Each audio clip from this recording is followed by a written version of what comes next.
Laura and I want to express our grief and our city's grief on this unexpected day, this worst day.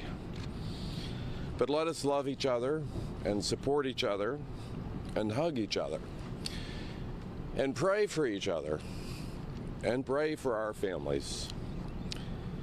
But also let us praise our first responders. 14 minutes, I believe under fire, running to gunfire. And then I want to thank the seamless response for federal and state authorities from our police and fire department. So this morning I was in Boston to see my own son's sporting event, and now I am overwhelmed at the thought of the loss of these families, of the future lost by these children and their families. And the leading cause of kids get death now is guns and gunfire, and that is unacceptable. But I want to thank the fast response of our officers. Guns are quick. They don't give you much time. So even in a remarkably fast response, there was not enough time. And those guns stole precious lives from us today in Nashville. And in this dark hour, let us support each other.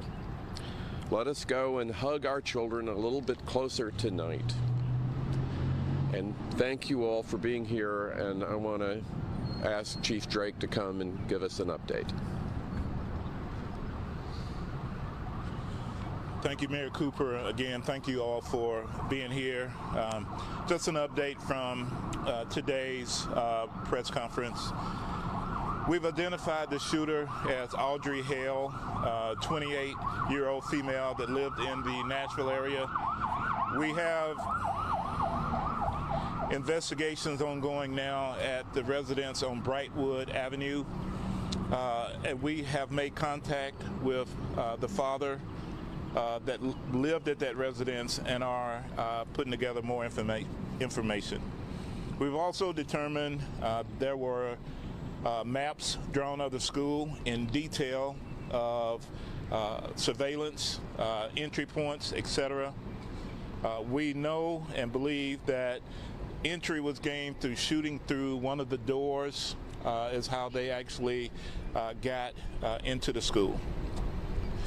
I want to take the time to at least say, and I won't say the victims' names, I'll let Don say that, but out of the 6 victims, 3 adults, 3 of those were children. 2 of them were age 9, 1 was 8, about to be 9. All the families have been contacted.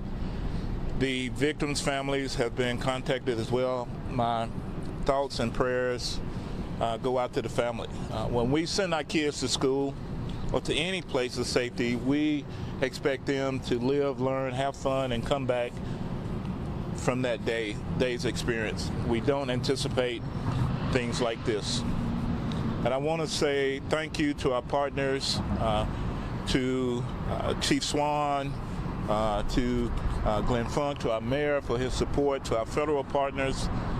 But also I want to say thank you to our first responders who got there and immediately went in and addressed the threat of someone that had multiple rounds of ammunition, prepared for a confrontation with law enforcement, prepared to do more harm than was actually done, and we were able to stop the threat, and unfortunately 6 victims.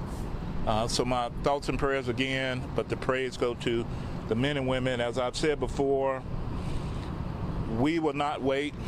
I was hoping this day would never ever come here in this city, but we would never wait to make entry and to go in and to stop a threat, especially when it deals with our children. So thank you. They're not. Just me, they're not saying anything. I'm going to go over the victims' names with you now. The 3 9-year-olds who were killed: Evelyn Dickhouse, William Kinney, Hallie Scruggs. 3 adults: Mike Hill, a custodian, age 61, Cynthia Peak, to my understanding a substitute teacher, age 61, and Catherine Kuntz, age 60. As Chief Drake said, we have identified the active shooter as Audrey Elizabeth Hale, age 28. We'll take just a few questions if you have any. Don, do you believe that she was a former student at the school? Yes, we do. Chief, you want to address that? Yes, from our investigations tell us that she was a former student at the school. I don't know what grade she's attended or grades, but we do firmly believe she was a student there. Did she identify as transgender? She does identify as transgender, yes. Is there any reason to believe the shooter first went to the church before going to the school?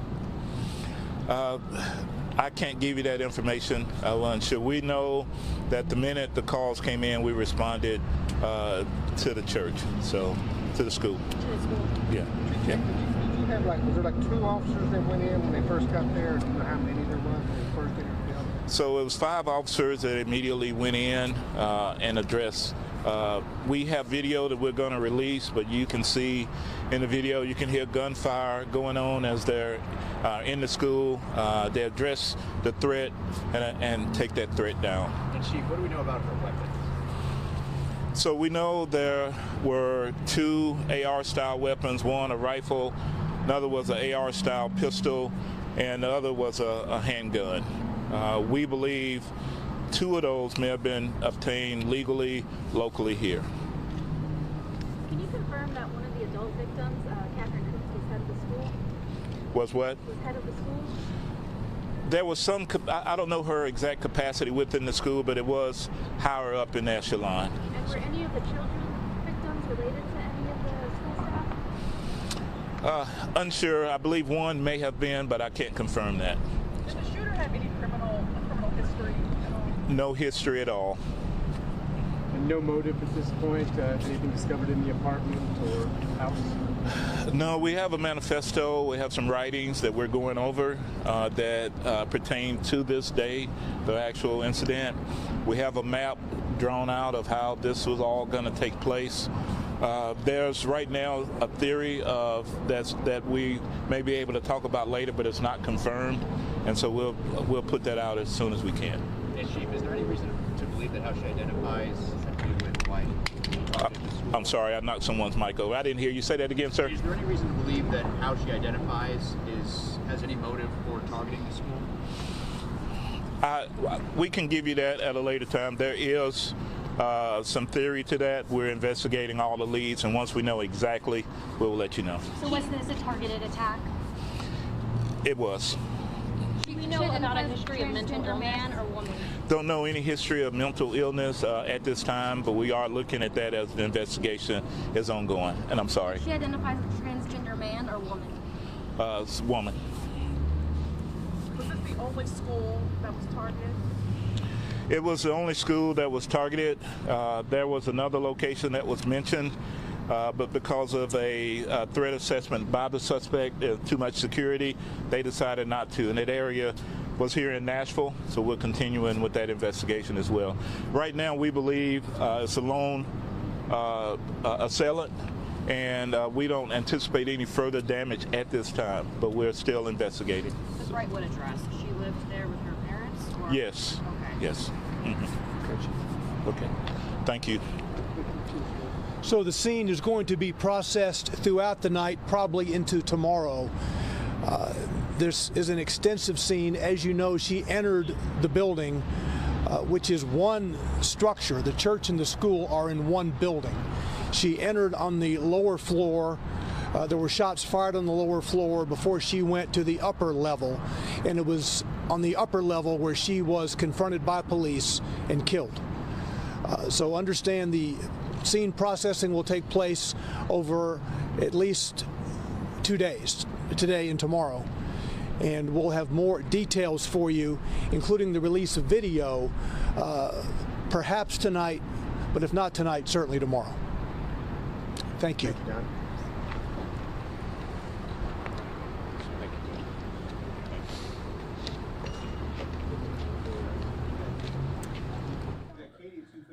Okay, that update there from the mayor, also police in Nashville, learning a little bit more about what unfolded today in this terrifying scene in Nashville at a school there, a private Christian school. Police, as you can see in these two videos here, we have a couple different shots coming in. I want to give you this full live look of law enforcement outside of the shooter's home as they are investigating there as well. We've learned that that shooter has been identified as Audrey Hale, who's 28, from the Nashville area. Police also saying the shooter identifies as transgender. And we're also learning a lot about the victims as well, and that's what we would like to focus more so on in this, and that would be in this tweet here. You can see who police have identified as the victims in this tragedy.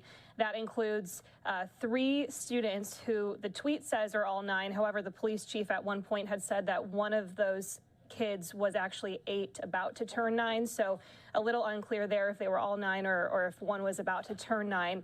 But those are the 3 students: Evelyn Dykehouse, Hallie Scruggs, and William Kinney. And then also 3 adults who were working at the school. One of those, Mike Hill, age 61, police say he was a custodian. Also, the other 2 victims that were adults here, Cynthia Peak, age 61, and Catherine Kuntz, age 60. One of the adult victims, one of the other ones, was also believed to be a substitute teacher. So learning a little bit more here about the victims in this tragedy as we continue to get these live looks in. Police also saying they're talking with the father of the suspect as they continue this investigation now and throughout the evening.